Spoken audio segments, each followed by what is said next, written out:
this instead of like. Okay. Good to God go? damn it, you got me fucking old.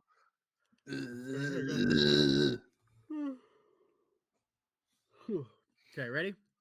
Wait. Okay.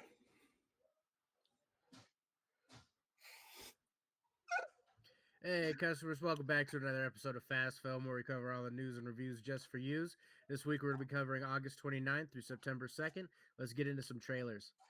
So the first trailer this week is Our Flag Means Death. It's the second season of this show. It's produced by Taika Waititi. You know, it's a pirate show. It's a comedy. It's pretty good. Next season's going to start on October 5th. And in the movie Saltburn, let me see if I can pronounce the last name correctly. Barry Keoghan is a student in Oxford who's invited by his charming classmate to his weird family's estate for the summer. It doesn't look that interesting. This movie is categorized as a comedy, thriller, and drama. To me, it's more categorized as a fucking boring looking movie. But we'll find out when it releases November 24th. So Lakeith Stanfield starring in the Book of Clarence as Clarence. It's a Jerusalemite trying to capitalize on the celebrity and popularity of Jesus and trying to become a Messiah himself. This movie looks pretty entertaining. The trailer looks like it's going to be a comedy. Has a fantastic cast. It's expected to be in theaters on January 12th. And David Duchovny and Meg Ryan are going to be starring in this rom-com called What Happens Later. It's about ex-lovers that randomly see each other in an airport and are trapped at the airport due to a snowstorm. Greg Mine directed this movie and will be coming to theaters on October 13th. And then one of the big movies that's going to be coming out is Ferrari, starring Adam Driver as Enzo Ferrari. It's going to be a biopic. It's directed by Michael Mann. I'm sure Driver is going to do an amazing job. The trailer doesn't really show that much. It's kind of like a lot of just quiet shots. But this is going to be in theaters on Christmas. And then David Fincher also has a new film coming out. It's called The Killer. For those of you who know David Fincher, he's Fight Club, Gone Girl. This movie is going to have Michael Fassbender, Tilda Swinton. It's going to be about an assassin finds himself going up against his employers, and it says in the synopsis himself as well. So I'm not sure what that means. It's going to be an international manhunt kind of thing. Trailer looks awesome. David Fincher always does some great work. This is going to be coming to theaters on November 10th. Fight Club is like my favorite movie too. But the second official trailer for Five Nights at Freddy's release, and we get to see more of the animatronics in this one. We also get to see Foxy run, which is going to be pretty cool in the movie. If you play the games, you know that shit's terrifying to see Foxy run. But we also get to see a group of people break into the pizzeria, robbing and trashing the place, but only to get killed by the animatronics. Excited for this one and can't wait to watch this one when it comes out on October 27th. And it's just going to be just in time for Halloween as well. But Chris Hemsworth, huh, Frank? What happened with him? Yeah, so for headlines this week, Thor and Mando are teaming up for a new movie called Crime 101. It's based on the 2021 novel by Don Winslow. It's also going to be with the American Animals director Bart Layton. According to Deadline, streaming giants Amazon and Netflix are already trying to fight over who gets to have this movie. For the storyline, it looks like it's going to be about a couple high-level jewelry robberies going down across the Pacific coast, and law enforcement has connected them to the Colombian cartels. Looks like it's gonna be pretty good. I like both these guys, so hopefully this is a great like crime thriller. That's just gonna be cool. But another Pedro Pascal news, or his show at least, the creator and co-showrunner of The Last of Us, Neil Druckmann, has stated that season 2 of the extremely popular show has been outlined and ready to go. He says, "quote We've outlined all of season 2 and ready to go as soon as the strike ends. The strike needs to end ASAP so workers can get paid, and we can also watch and review season 2 because this shit is great." But also, Ron Perlman said that he's still down to do a third and final film of Hellboy. It's been damn near 20 years since we first saw Ron Perlman as Hellboy. Perlman and Guillermo del Toro, who directed the films, always intended it to be a trilogy, but the third film never materialized. Perlman said that he would return to do it as long as it's a continuation of the first two and not a reboot. We're looking at you, David Harbour. That shit was pretty whack. Yeah, I think he might be a little too old to be playing Hellboy now, though. To go back to some more Adam Driver news, he called out Netflix and other streaming services this week, talking about their unwillingness to pay actors and writers what they deserve. We've been seeing some smaller studios coming out and agreeing to these new terms that these guilds have put out there. So it's kind of becoming more and more ridiculous that these giant companies won't do it themselves, trying to pretend like they can't afford it when we have these small studios willing to do it and pay up. So I'm with Adam Driver. We on this channel have 100% always been supporting these strikes over the last couple months, and we're not stopping now. So we ain't stopping, bitches. yeah. But the Exorcist believer is being moved by a week to avoid going up against Taylor Swift. The Exorcist was originally lined up to release October 13th, but Universal quickly changed plans once Taylor Swift's concert movie announced that it would be released the same day.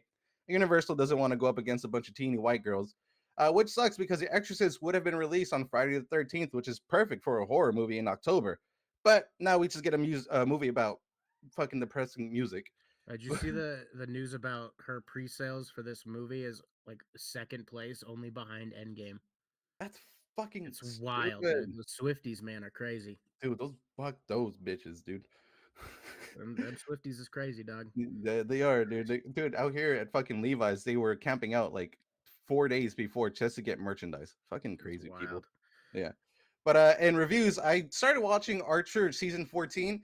Let me start off by saying I've never watched a season of Archer, so I'm totally behind on the story of the show. When I started this one, I was completely lost. Archer seems to have a new partner, and they don't really like each other, and they're always fighting. They're in Greece trying to take down a group called the Vanguard. Since I've never seen the show, I can't really give this show a review because I don't really have much to review it off. I mean, I do have the first 2 episodes, but it's hard to compare this season 14 compared to the past 13 seasons, so I don't really have a level of it. But I am gonna keep watching it. It's all right. It's an eye show for me right now. It did make me laugh a few times, so I will be watching it. And hopefully, by the end of it, I do have a better grasp of the show, so that way I can get a better review by the end of it. Yeah, I actually got to see the first episode at Comic Con for Oh, this you new did? season. Yeah, I mean, I've watched pretty much all of this show. I think I missed a couple of seasons because I mean it's been 14 seasons, but I think you'd definitely get into it if you watch the whole thing. Yeah. For more like adult-oriented animated shows, a new season of Disenchantment released on Netflix this week. If you're a fan of Matt Groening and his other shows like The Simpsons and Futurama, this is just another one of his. I mean, you can kind of even tell by the art style; it's kind of the same look. This one just Mhm. takes place in like a medieval setting with like magic and all that kind of stuff. The show's fine. Out of the three, I think it's my least favorite. But if you like the other two and you're looking for something to watch, it's not a bad choice. It's on Netflix right now, so it's a night. And for a show that I actually did watch from the first season to the newest season is What We Do in the Shadows.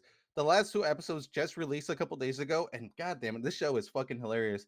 At the start of the season, we get to see Guillermo got turned into a vampire by his friend Derek, and not by Nandor, which apparently in the vampire community is a very big humiliation to the point where the master kills the familiar and then himself after.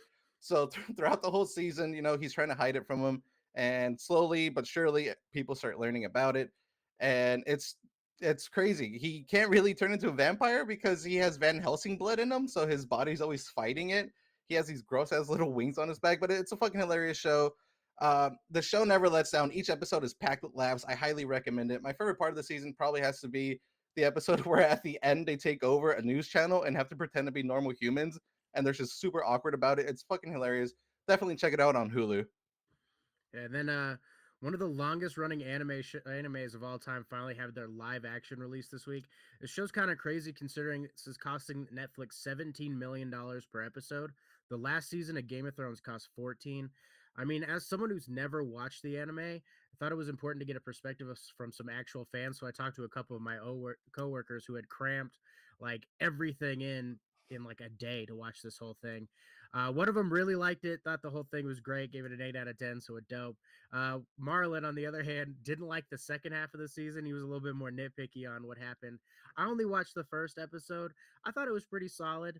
I mean, it's not going to make me go back and watch like 1,000 episodes of an anime, but I'm going to keep watching this season just to kind of see how it plays out. Story's pretty interesting. I like all the characters except for the main character. He kind of bugs the shit out of me. So like I said, it's not making me gonna turn around and have the patience to watch 1,000 episodes of a cartoon, but the show's gonna be dope. I get like the way they spent their money at least on this, so check it out on Netflix. Fucking Marlon, fuck you, nerd. But Denzel is back as the Equalizer, and after the second film, I wasn't too thrilled for a third one, but I was pleasantly surprised. Little minor spoilers here, but I mean, from the beginning is a banger. I mean, fucking Denzel is being a badass. He literally tells the bad guy how he's going to kill them in the next 5 seconds, and he does exactly what he said. The guy had no fucking idea what was going on. It's fucking insane. He shoves a fucking gun in the guy's eyeball, killing him, and then uses the guy's head to keep shooting people. It's fucking awesome. It was an awesome movie. This movie also does bring back Denzel and Dakota Fanning back together since the amazing Man on Fire. That's a great movie, a fantastic movie. But Dakota Fanning in this movie, she's a CIA agent whose storyline I think I could have just completely done. I would have liked a lot better. I feel like the movie would have done a lot better without her storyline. I feel like it was kind of pointless. There was no point in her being there. All we really want to see is Denzel being a badass in fucking Italy, which Frank I think you might like because he speaks Italian, so you're gonna get a little chubby seeing that Oh one. yeah, fuck yeah, I'm in. I'm gonna go watch it right now. But yeah, aside from Dakota Fanning's pointless storyline in this, I think this movie's a dope, and I hope it's the final film for this because it ended pretty nicely for Denzel in this movie. I just really hoping it's over with this. Yeah, next one's gonna be a prequel, Oh and then God. we got some deep cuts this week. So with the new football season starting on the 7th, we decided to pick a couple football movies to recommend this week. I'm going with the classic Any Given Sunday. This movie came out in 1999. It has a killer cast in it. Al Pacino plays the head coach. This movie really has a ton of people in it. I mean, we have Cameron Diaz, Dennis Quaid, Jamie Foxx, LL Cool J. That's just to name a few people. This movie really explores like the modern day gladiators that are football players and the behind the scene moves that take place within an organization. I mean, it's also got one of the best inspirational speeches of all time in a movie. So you can catch this one on Amazon to rent. It's like $3 4. It was on Netflix until like yesterday, so hopefully you were able to catch it then. But yeah, it's gone now. But I mean, this is a great movie. It'll get you hyped for the football season for sure. Why are they gonna take it out before football season? I don't know. It was like really like I looked at it and it was like September 1st gone. I'm like, are you fucking kidding me? And for my movie, I'm picking the best football movie ever made, The Water Boy. uh, Adam Sandler is Bobby Boucher, who as a child was a water boy for the local college, and as he grows up, he becomes a student to the college, and he's also still the water boy. But the team is just fucking horrible. I mean, I feel like if I have to explain this movie to you, you haven't seen this. Where the fuck have you been? This is a great movie. It's hilarious. It's just check it out. It is on Tubi, but it's also on Amazon for about like $3.79, which is fucking weird. I hate when people charge weird prices like that. But check it out. It's fucking hilarious. It's a classic. It's It during like is. the renaissance of Adam Sandler movies. They got all of them teeth, but no toothbrush. uh, But yeah, check out the Water Boy. And yeah. thanks again, customers, for tuning in. Please like and subscribe. Let us know what you guys think about here. And here's what's coming up next week. Who's a better football player, Forrest Gump or Bobby Boucher? Oh fuck, dude! Two extra chromosome guys going at it. Who knows? Yeah, I would pay to see that shit. right. Forrest Gump talks shit about Bobby's mom. Forrest just wants to go home. Who Fucking wins? Bobby's in talking shit about his kid with AIDS.